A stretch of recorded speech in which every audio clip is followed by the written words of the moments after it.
Hello everyone, good morning. কেমন আছেন সবাই? আশা করছি সবাই অনেক বেশি ভালো আছেন।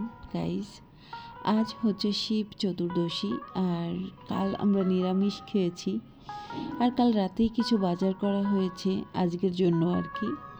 আজকে আমাদের সারাদিন উপবাস, আর হয়তোবা রাতের অর্ধেকটাও কেটে যাবে নির্জলা উপবাস। নির্জলা অর্থ হচ্ছে একেবারেই জল পর্যন্ত ছোঁয়া যাবে না, আর খাবার তো দূরের বাড়ির কথা। অন্যান্য সময় হয়তো বা এত বড় উপবাস হয় না। দুইটা সময় খুব বড় উপবাস হয়। একটা হচ্ছে কৃষ্ণের পূজা যখন হয়, কৃষ্ণের জন্মাষ্টমী আমরা পালন করি, আর হচ্ছে এই শিব চতুর্দশী। এই দুটো সময়ই হচ্ছে আমাদের একটু কঠিন উপবাস আর কি থাকতে হয়। তো যাই হোক, আমার 3টা মেয়ে হচ্ছে উপবাস রয়েছে, আমি ওদের সাথে রয়েছি। যতটুকু সময় পারি আর কি চেষ্টা করব, যেহেতু আমার শরীরটা অত ভালো নেই আর আগের মতো পারিও না। তো ওরা থাকবে, আমি চেষ্টা করব ওদের সাথে থাকার। তবে আমি খাবার খাবো না, এটা সত্য। হয়তো বা জলটা খেয়ে থাকতে পারি, অথবা ফল টল কিছু একটা। ওদের সাহস দেওয়ার জন্য আর কি আমি এতটুকু করব। আর ওদিকে সব কিছু গুছগাছ করে আমরা কিন্তু এই যে দুপুরবেলা আর কোনো ভিডিও করা হয়নি। সকালের ভিডিওটা তোমরা দেখলে, আর এই যে এখন হচ্ছে সন্ধ্যাবেলা, আমরা চলে এসেছি কালী মন্দিরে। এখন বাজে হচ্ছে সন্ধ্যা 7টা।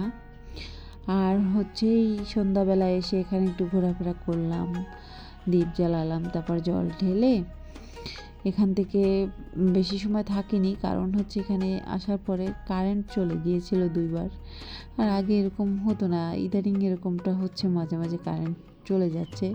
তবে আগে যতবার এসেছি তখন দেখেছি যে কারেন্ট গেলেও জেনারেটরের ব্যবস্থা থাকে, কিন্তু এবার সেটা দেখলাম না। আসলে দেশের পরিস্থিতি এত বেশি খারাপ যে এখনও সব কিছু ঠিক করা হচ্ছে না। আর সবেমাত্র আমরা আমাদের দেশের একজন প্রধানমন্ত্রী হয়তোবা পেয়ে যাচ্ছি।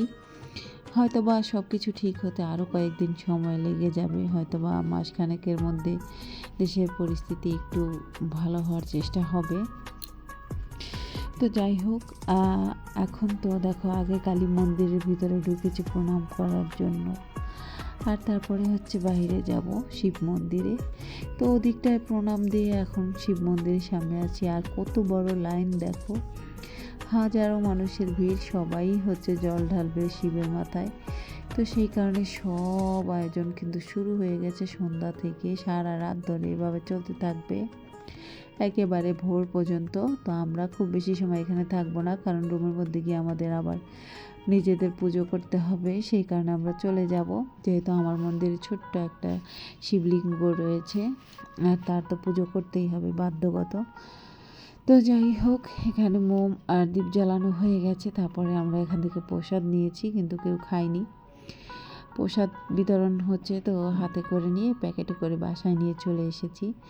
আর এখন দেখো, এই যে আমরা বাসায় ফিরে এসেছি, এসেই হচ্ছে সন্ধ্যাবেলার সেই পুজোর আয়োজন। আমাদের নিজেদের যে শিবলিঙ্গটা রয়েছে তার জন্য হচ্ছে এখানে আয়োজন করেছে আমার মেয়েরা। ওরাও পূজা দিতে শুরু করে দিয়েছে দেখো। আর বাসার মধ্যে আসলে শান্তি মতো করা যায়, আর অত লোকের ভিড়ে সেই ঠেলা গুঁতো খেয়ে হচ্ছে ওখানে গিয়ে জল ঢালতে হবে, তা যে শান্তি মতো হবে তাও মনে হয় না।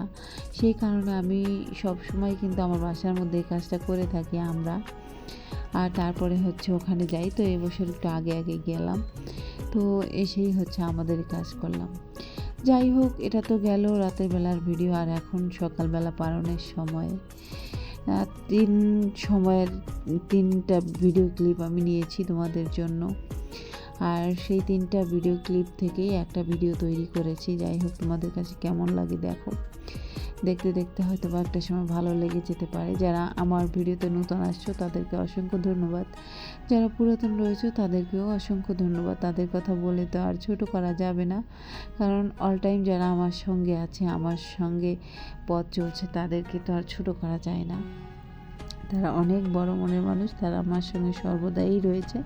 তো যাই হোক, কথা বলতে বলতে এখানে বেগুন ভাজি হচ্ছে, আর হচ্ছে ভুনা খিচুড়ি, মানে সবজি খিচুড়ি যেটা করা হয়, আর হচ্ছে তোমার সবজি রান্না করেছি, পায়েস রান্না করেছি, অনেক কিছুই মোটামুটি রান্না করেছি আজকে।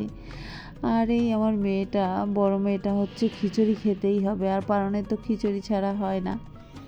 আর এমনিতেও ওরা আসলে এই লোভে লোভেই হচ্ছে উপবাস থাকে, তাও হচ্ছে এই খিচুড়িটা ওদের এত বেশি পছন্দ। তো যাই হোক, এই যে আমার রান্না বান্না শেষ, ভিডিও থেকে বিদায় নিচ্ছি, টাটা।